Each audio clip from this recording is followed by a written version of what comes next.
So this is the question that I really hope inspires a lot of conversation between all of us, because this is one of the reasons why I love this show so much. Oh yeah. And it's almost kind of almost like it's what I like about wrestling. You know, no matter what your age, gender, race, sexual preference, or whatever, there's a lot of people that like wrestling. Right. You know, and there's a lot of people that like The Walking Dead because everybody's on this show. Right. So. Oh, you mean like a big mix? Like Yeah, okay. I mean you've got. Gotcha. You know, Tara is a lesbian. Right. Right. Then Glenn is Asian. Yeah. You got Michonne and Tyrese and Bob and what's her name? Damn it. Anyway, yeah, all kinds of people, Sasha. all kinds of Sasha, yeah, Sasha, yeah. Okay. All kinds of people, all kinds of, races, colors, creeds. So Gay, straight, all of it. Yeah. Now that the Walker apocalypse has completely changed all the rules about life. Yeah, yeah. How have race relations and gender roles changed after the Walker apocalypse? Oh man, I mean, if you have a definitive statement on it, feel free to take it. But I gotta definitely have an opinion on it. Go ahead. Go ahead. Yeah. Okay, I think for sure, like, I mean, that's like their focus. I mean, nobody sees skin color anymore. I mean, all the characters that did, they're all dead. Merle and all the good old boys and all that, and the claimed dudes, all them guys. That's just people we've met. Well, that's what I'm saying. Everybody that we've encountered that does feel that way or does still act that way, they die. Yeah. So that it's. I think they're very much trying to show that it's like, this is the time. None of that stuff. We're all united against the common enemy of the walkers, and all united in one common purpose, and that is survival. So basically, doesn't matter what color your skin is, it's how many walkers you can help defend against. Absolutely. Or how good of a shelter you can build, or how well you can repair engines for cars that have been sitting dormant for 18 months. Yeah. I mean, that's exactly. Your worth now becomes nothing having to do with your race, your sex, your creed, your orientation, any of it, none of it. It's all it's all up for grabs now. And they show that in the characters. Tyrese taking on a traditional maternal, female role. He's taking care of the baby. He's not killing anymore. He's being all Mr. Sensitive, and Carol doing the exact opposite. She's taking on a traditional male role. She's out, hunting and killing and making the hard choices and being on the council at the prison and all that. So I forgot about the council. Yeah. And, oddly, both are also breaking their traditional race roles as well. So, well, now here's a slight turn on that, though, because now let's talk about gender roles. And the gender roles are a little bit different from race roles. Sure. In that it still comes down to your worth. Yeah. But at the same time, to a lot of evil predator people, a woman, you meet another man and you're a predator, you kill him. Right.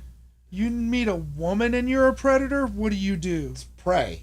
You rape her. Yeah, that's that's horrid. That's obviously, and I'm sorry to treat it so matter of factly. I'm not saying that's what you should do. Right. I'm just saying is that a predator yeah. thinks man equals enemy. Right. Woman equals prey. Yeah.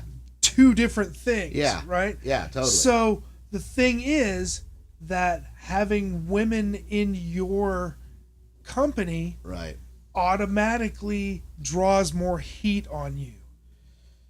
So think about that for a second, though. Yeah, like going back to animal characteristics where they just the other males want your females. Yeah. I get that, but at the same time, I think it also makes the group that has more women in it more attractive to more women.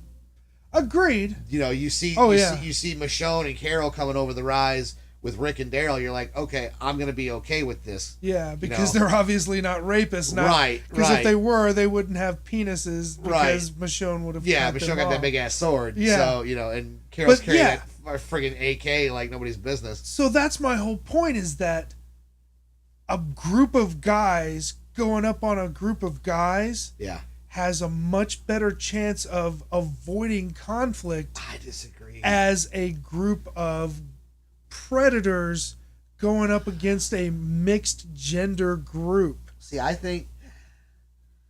don't know, man. I think that if you got a group of guys come up against a group of guys, that's going to be, like you said, it's going to be predator on predator, and they're just going to automatically attack.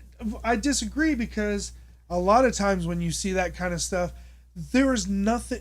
It's not worth it. It's like the ship's passing in the night. When you look at two predators that are equal to each other and probably would eliminate each other. Right.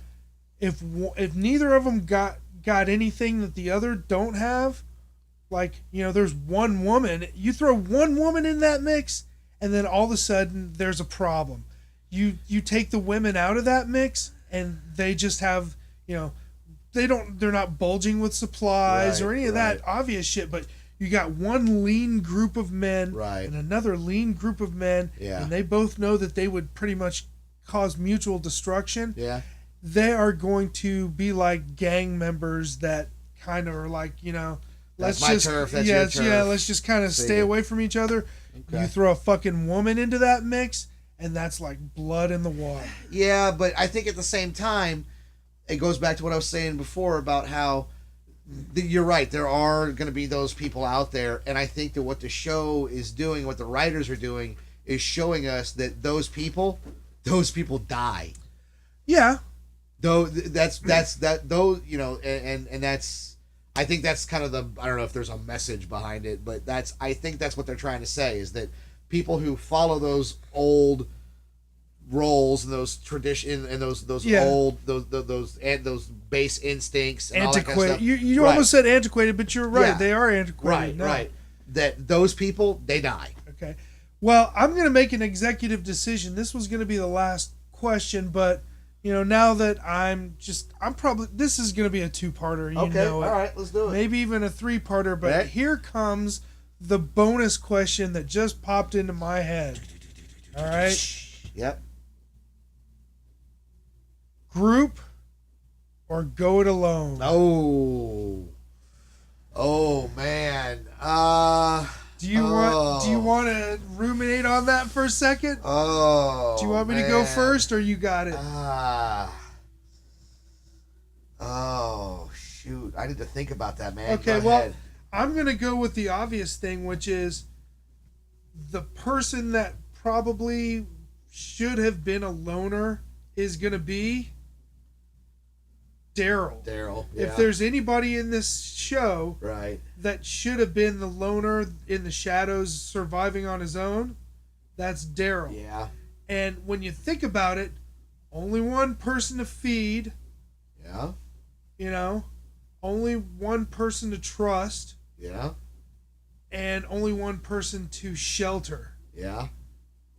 Clothes, supply, so forth. Also only one person to rely on. Yeah, but at the same time, it's easier to escape a horde when you're by yourself and in good shape and fast. But then you come to the whole part of you hurt yourself, because you're gonna hurt yourself. Right. You break a bone, so the loner thing works if you manage to stay out of trouble. Right. Which is almost impossible to do. Yeah. Or if the only thing I can see as a modification of the loner position is if you establish trust with a group. Yeah. Like, say if you were a loner and you saved one of the people at the prison. Okay. And you were like, "Hey, Rick," like Michonne almost was. Right. Let's bring that up. Michonne almost became the loner who survives outside of the prison and comes back every once in a while if she gets hurt. Yeah. If she doesn't have supplies, and she, comes and,